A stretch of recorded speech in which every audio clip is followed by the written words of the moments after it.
One of the first questions that we're hitting you with is, what do you look to get out of the conference? Like, what's exciting for you? I think for me, what I look forward to even before I get here is seeing my peers, the networking, and because this industry is so small, right? The people that you see you know them forever. You get to see your friends again, right? It's like coming back home. It is. And you see people that have grown in their careers as well, Sure. and what's new with them. So that's very exciting. And I think too, the sessions are great. There's always something. There's such a wide variety that you're always going to get something. It's not one of those conferences where you go and you walk away and say, oh, well, that topic wasn't relevant. They always have something that's relevant. Sure. Always talking about the future here. Yeah. I know that you have some fun facts that you want to share with us. Oh, okay. I do have a fun fact. So my fun fact is that I have 3 children. Okay. And all of them have ended up in the staffing industry. Mind blown, mind blown. How does that happen? Right, because we never planned to come into the staffing industry. So to be honest, I was sitting at dinner with Ash a couple years ago. Okay. And I had a couple of my children there at dinner with me. And he leans over and he goes, how does this happen? How do all 3 kids end up in staffing? Crazy. And I said, to be honest, I don't know. My daughter was sitting next to me and she goes, well, I can tell you. Uh-oh. No idea what she was going to say. She leans over and she goes, most children, as they're growing up, their parents are already in their career. They're an accountant, they're a plumber, they're a doctor, Sure. whatever that is. She goes, we got to watch my mom build her career. We got to see how much she loves what she does, how successful she's become at it, and the passion that she has for it. She goes, so why wouldn't we want to do that? That's so special. I know. That's so special. So I guess I'm the to see first that. staffing influencer. And what are the genders? I'm curious. Is it boys and girls? I have 2 girls and a boy. Oh my goodness. And where are they now? What are they doing? One is no longer in the industry. Okay. He has moved on to something, he needed a job that was a little bit more active. Sure. So he's doing construction and loving it. But still talks about some of the skills that he learned. Yeah. And I think that's so important, whether you come into the industry for a short time or stay in it for 30 years, like there's so much that you can learn. Yeah. Especially now this day and age where people are not talking to people as much. This is an industry where you have to talk to people. You have to. Both my daughters are still in the industry. Okay. One's kind of on the tech side and one is on the staffing side. Well, that's amazing and certainly unique. Yeah. But congratulations, because it sounds like you definitely led by example and you've been doing amazing. Let's bring it back into the CW. What are you most excited about in the next 12 months? For us, I think as an industry in a whole, everyone's talking about the AI. That's ever. Yes. But I think being realistic, and seeing like what can we do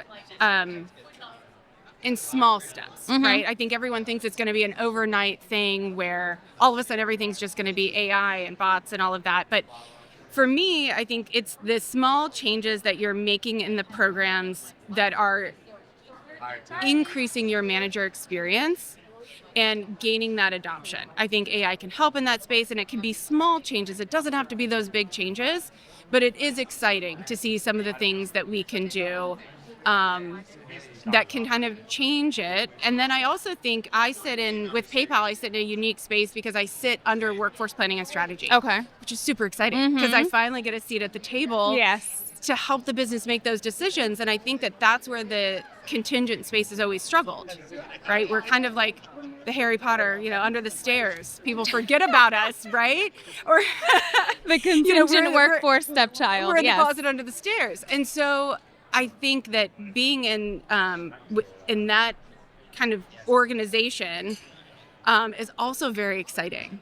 That the business is paying attention and they're making better decisions. Yeah, and it's so interesting because we've phrased that question in the past as, where do you see the future of workforce? And that's usually been like 5 to 10 years from now. But with the advent of AI, it's like, what does the next 12 months look like? And that, I saw you thinking about it when I asked the question, because that's a stretch for us to even look into the future 12 months from now, right? Because it's moving so quickly. It is. I was talking to someone here and, they were talking about a 3-year roadmap.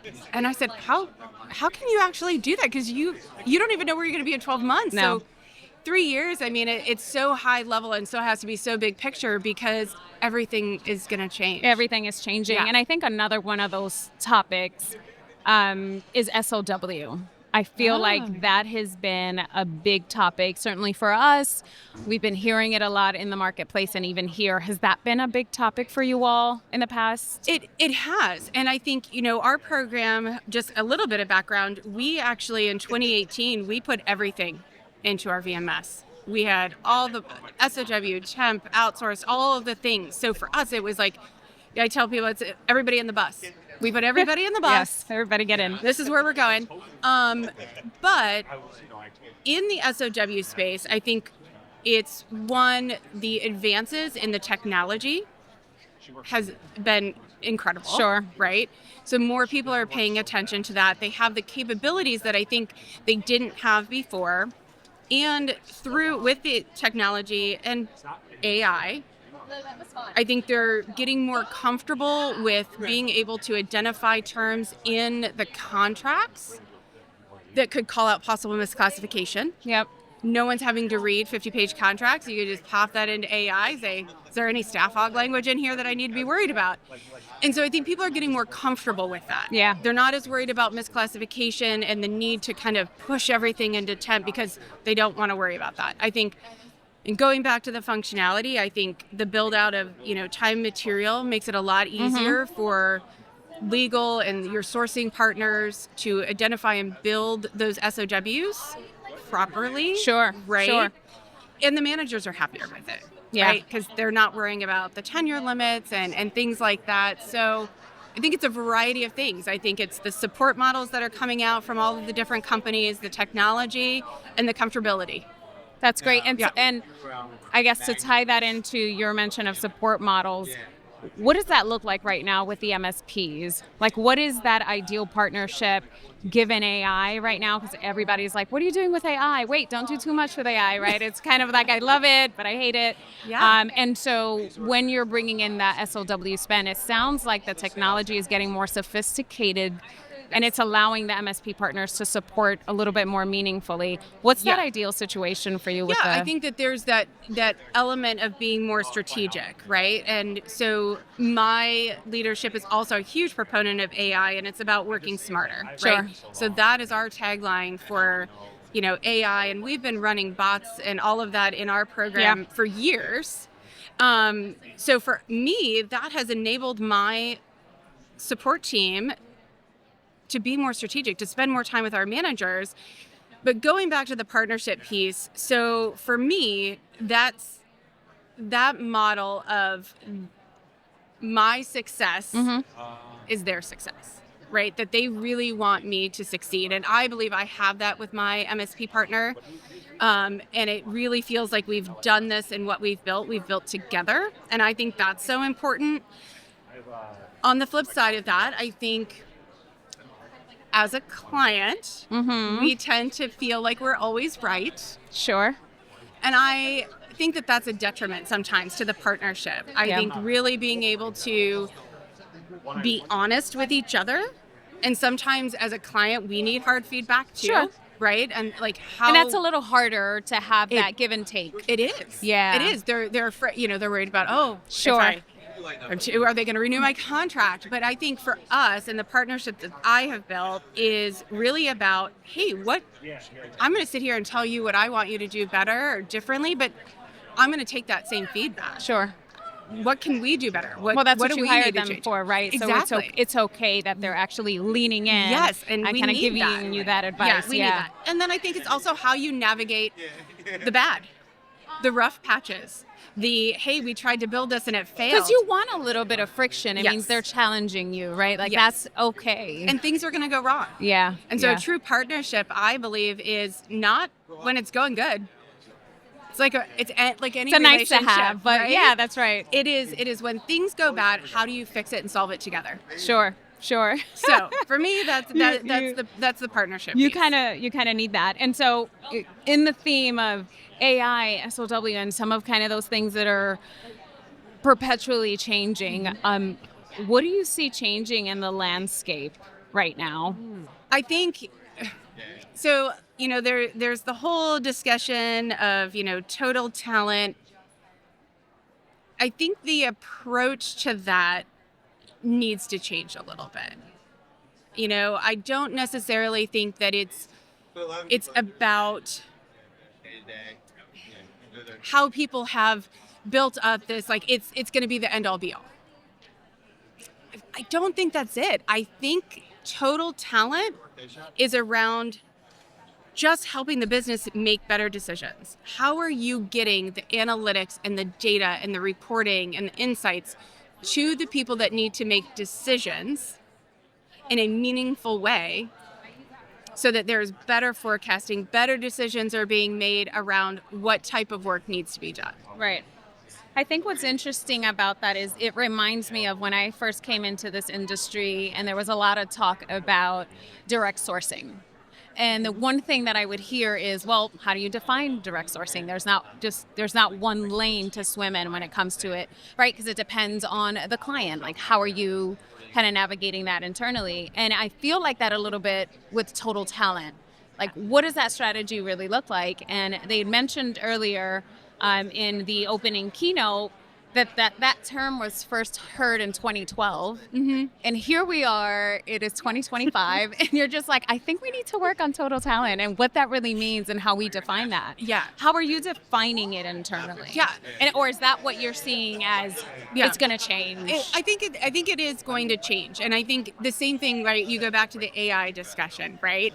Everyone thinks it's happening now. 2012, we were talking about total talent. We're still trying to do it, right? Because I think it's different for everyone. And I think so many people in the industry try and take this one approach to total talent, and this is what it looks like, and this is the way we have to do it.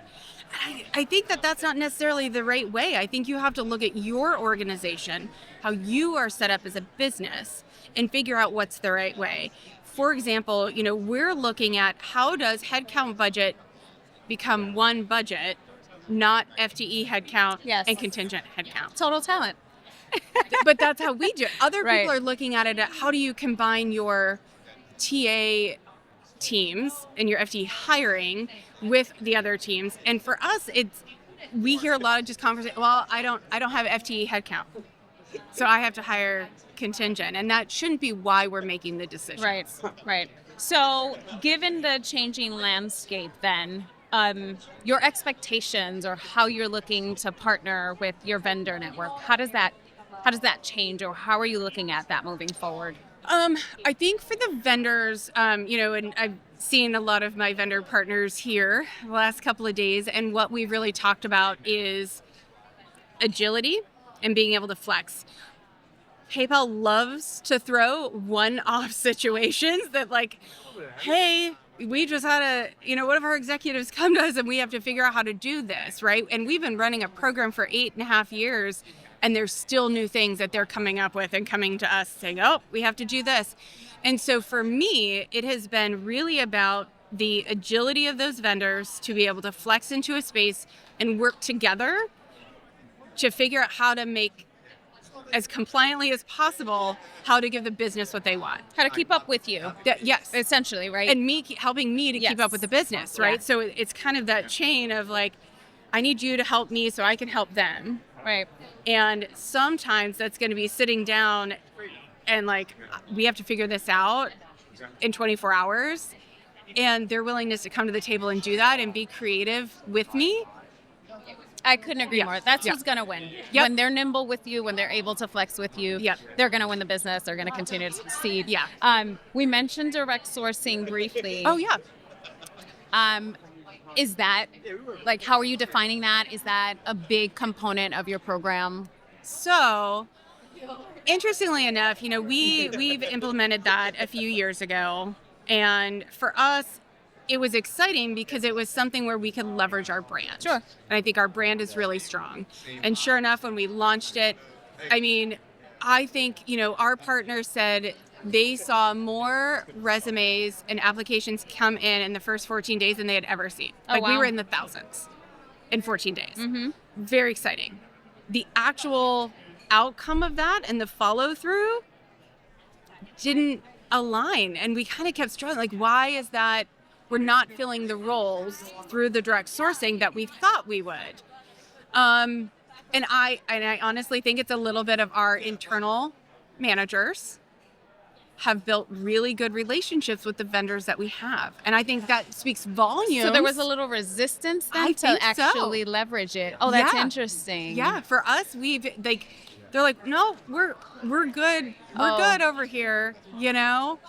So for us, I think we internally have to do a little bit better job of, selling that to them, Kind of and that there adoption. is Yeah. benefits to it. Great for the vendors. They're super happy. They've been super happy about it. But I think, we're still trying. We're still going to try and find that niche with us. And again, I think it goes to everything else that we've talked about is sometimes you come to the conferences and what people take from that is, oh, this is the solution. Sure. And it's never one solution. No, it never is it? Yeah. No, So, it never is.